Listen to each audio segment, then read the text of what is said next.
Hello and welcome to this tutorial on Localize. My name is Ilya, and today we are going to see how to easily translate your Angular application into multiple languages. So we are going to cover the built-in Localize module, we are going to see how to use XLIFF files, we are going to see how to add language switcher, use routes, and how to build the app using ahead-of-time compiler. So we will be using version 21, while the full blog post is available at Localize blog if you would like to find more information. And so let's get started. First of all, let's run the following command to actually install our command line interface if you don't have it installed already. Make sure, by the way, you are using the latest Node version. So once this is installed, let's create a new application. I'm going to stick to CSS because we don't need any styling. Then as for SSR and SSG, I guess let's say no, and we don't need any artificial intelligence features. So it will take a moment to install all the packages.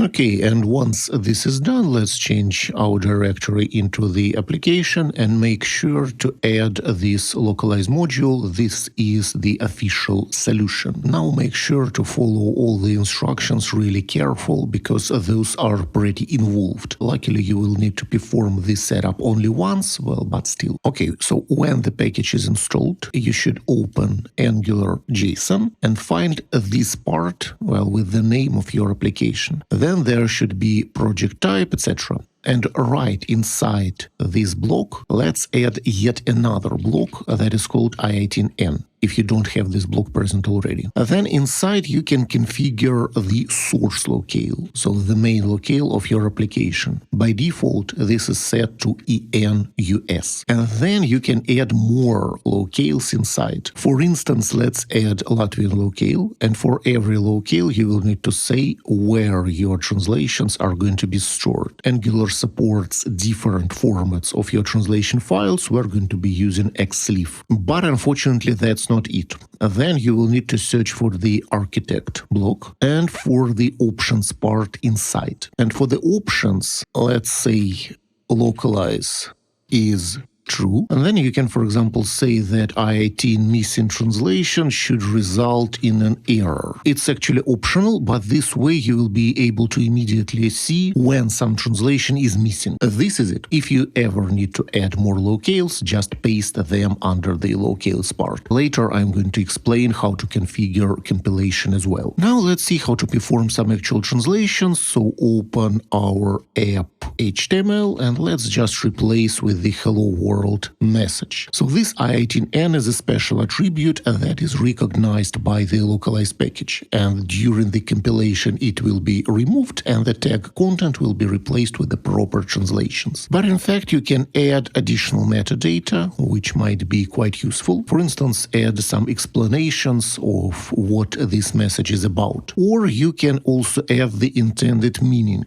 of this translation. So you will need to separate the meaning and the description with this pipe character. Now we can create translation files. While you can do it manually, it is much more efficient to run the following command and you will be able to extract everything in one go. So the output path should equal to the path that you have chosen here in this configuration. Therefore, I'm saying source locale. Well, those warnings, well, you can ignore those for now. And well, now inside the locale, we can find messages XLIFF file with the hello world message, with the description, and with the meaning. Also, by the way, it says where this message can be found. It is really, really nice. Now, guess what? We can create a new file for Latvian translations and just let's paste the same content inside. And now your job is to translate source into the target locale. You can do it by providing target and inside add your translation in the following way. Also, typically, I recommend adding the target language to this file tag because, well, some translation management systems actually use it, so you can say target language and provide your locale as written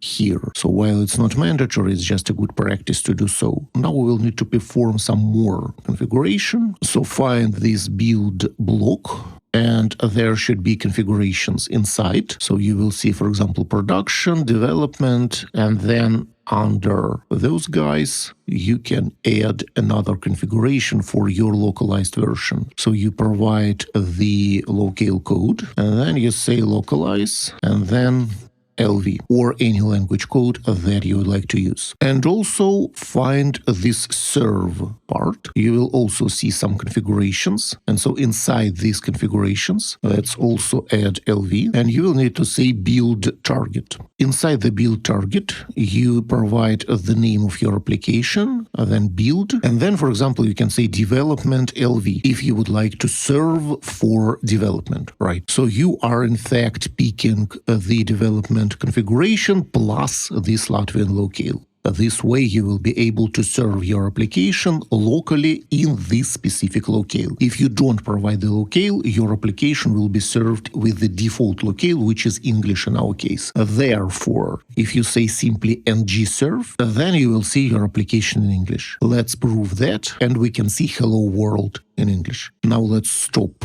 the server, and let's say configuration LV. So we are picking our new config.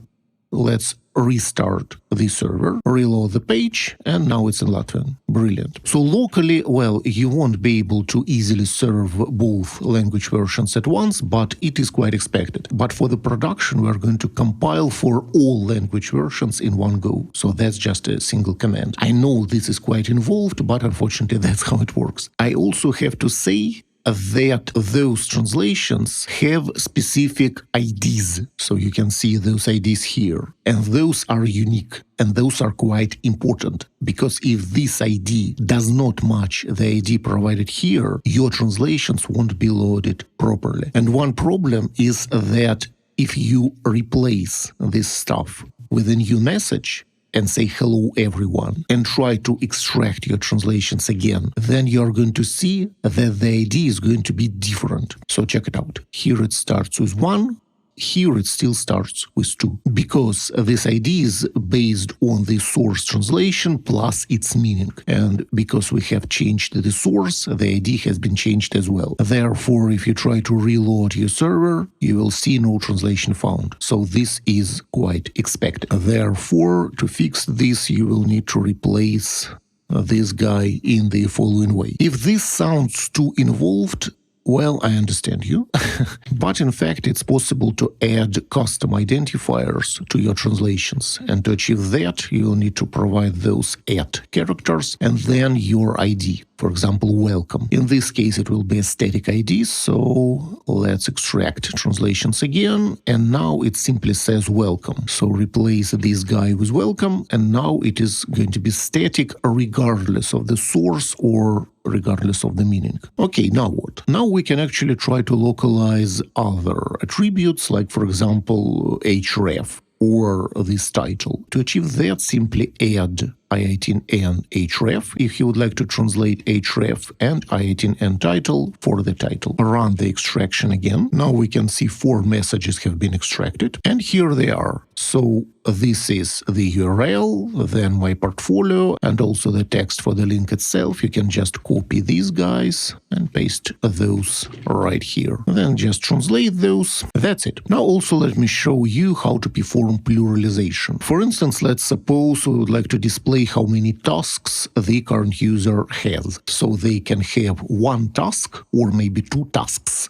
or 3 tasks, okay? So that's pluralization. And to achieve that, we should use a special ICU format, ICU expression, and that is called plural. So this is the expression. This is actually the variable that we will need to create, and those are all the plural forms that we would like to support. So 0, 1, and other. At least this is for the English locale, because, well, typically English locale has only 2 forms, but theoretically you can add the 3rd form if you would like to say no tasks for you or something. So that's it. But actually, I would recommend, well, getting rid of those new lines, because unfortunately, in some systems, those new lines are treated in an incorrect way. So maybe it would be a better idea to write everything on a single line like this. So this is our expression. Let's also create a new variable for the tasks count. Now we can extract everything. Okay, brilliant. And check it out. Here's our plural expression. Let's add this and let's provide the target. So be really careful when you're actually translating such expressions. So these were plural, then the name of your form, for example, 0. Then in English, there is going to be no tasks. In Latvian, this is going to be nav uzdevumu. And the same goes for all other plural forms in the following way. So once again, I understand this is quite involved, but well, that's how it works. By the way, if this seems too complex to edit manually, you can always stick to a translation management system. And well, here I can offer Localize, which supports such expressions, which provides many features out of the box. So check it out. It's really cool. So now it uses the correct form, but if I change it maybe to 1, then it says 1. Well, basically Vince is 1. That's it. Now let me show you another useful expression that is called select. This select might come in handy when, for example, you would like to display the user's gender. So you say gender, that's just a string, then the variable, then the select expression, and then you provide different, well, variants for this expression. Just like this. So based on the gender code, we display one of 3 values. Now let's add a variable and some methods like this. Nice. And then you can extract your translations again. Okay, let's check those. And we can see 2 trans units, because one trans unit is for the gender itself, for the string, and another trans unit for the select expression. Therefore, inside the Latvian file, you will need to paste both. That's where things become, well, quite strange as well. Because this part with this XID ICU should be mostly left intact. Mostly. So you will need to translate this gender phrase and keep everything else intact. You say target and you say target, and then translate this gender. This is going to be Zimus. But this part, we really don't need to touch it. But here, male, female, and other answer should be translated. So you provide target here. This is it. So now this is translated. Brilliant. Let's also add some buttons to easily switch between those options. Reload the server. Let's actually add some line break, update the page. And now you can see it is being localized. Just brilliant. Nice. Also, by the way, you can perform translations without an assigned tag, because in those cases we've used some kind of a tag. But if you have some plain text without any tag at all, you can say something like ng container. This container will be gone when the application is served, and you can say just copyright with the localized value. You can also use Angular pipes to perform additional localization. For instance, you can say today, date is full date. So that's an Angular pipe. But to use it, you will need to import it. Therefore, save the changes and proceed to apt-s and import this date pipe from Angular common. Then inside imports, make sure to actually include this pipe, just like this. Brilliant. And then say that today is date now. All right.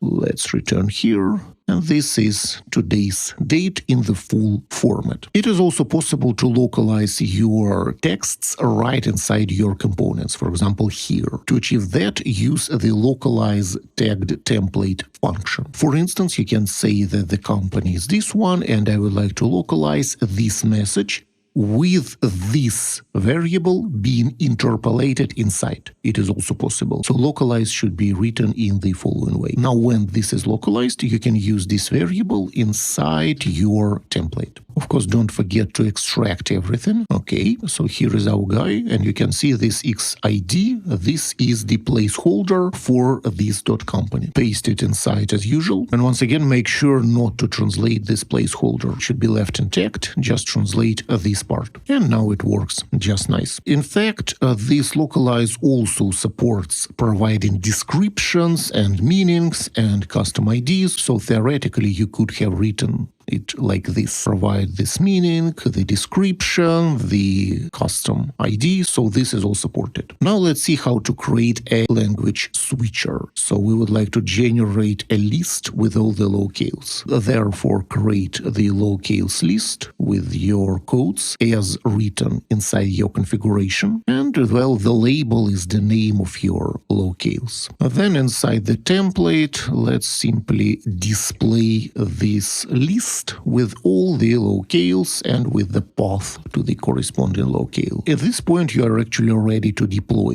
your application. For instance, in the textual version, I'm showing how to deploy to Firebase, but the instructions would be pretty similar for all major platforms. So you would need to install the Firebase tools, you will need to run Firebase login, and at this point we can simply say ng build. And once your application is actually built, you will see dist, browser, and 2 language versions inside for EN US and for Latvian. So one command to rule them all. Now you can deploy it. Well, to deploy, you can use a solution called Angular Fire. And once you install it, you can just say ng deploy and deploy to your Firebase or, I don't know, wherever you want this application to live. Full configuration for Firebase can be found in the textual version. And of course, you can find the source code for this tutorial on GitHub. The link is available in the description. Now let me also show you how to work with components and routes.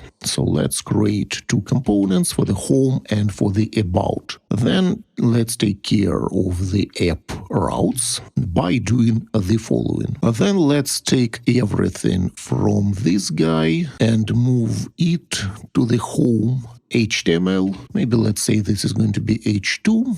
Let's also keep this list in place, but everything else should go to home. Inside the app HTML, let's display our navigation to go to home and about. Let's say this is going to be the main page, display the current locale. But, well, there is a bit of a problem because we need a way to understand what is the current locale.